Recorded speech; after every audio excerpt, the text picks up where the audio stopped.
This is the interface for Prime Services Catalog. As you can see, it's a very nicely laid out interface. It's showing you a lot of different options, but it's pretty easy to be able to navigate around. So up here you can see the Browse Categories. This is going to give you a list of all the different items that you currently have available and access to. So remember, Prime Services Catalog is all about, not just being something that's focused on delivery of virtual machines, but is really a way to be able to take all of the IT services and offer them to the business in a self-service way. So here you're seeing device services, IP phones, voice, bring your own device, application services. All these things can be provided via Prime Services Catalog. But today we're more focused on placing an order.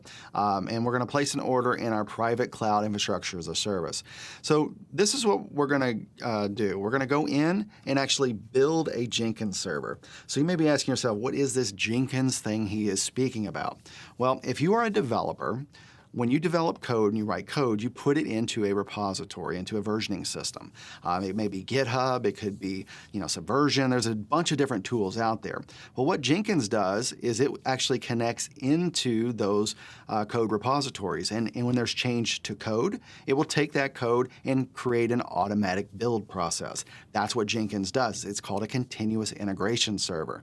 And it's a process where as soon as code is written, you actually get the ability to be able to dynamically create workable code that can then be tested. And that's the purpose of it. So in this situation, we need to have a Jenkins server loaded in the environment, so we're going to go ahead and place an order. Now, first thing we got to do is give it a name.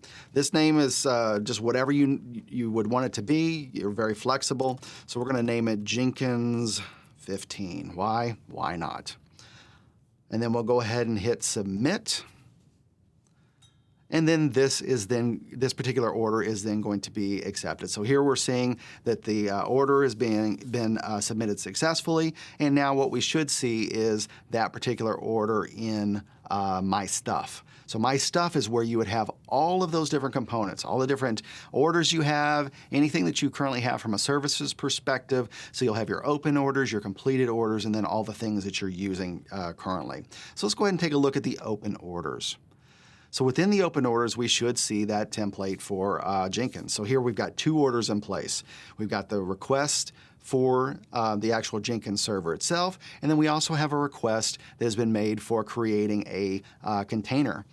So that's what we're actually going to store the Jenkins virtual machines into. So these two requests are going to then allow me to be able to build out the components that are going to allow me to be able to leverage that particular service, that Jenkins service.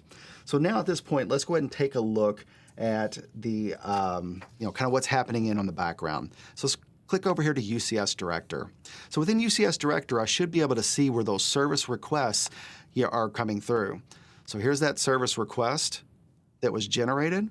And we can see that there was a container that was created. So this is actually in process here. So it's a fenced container setup. And I can get some details on it.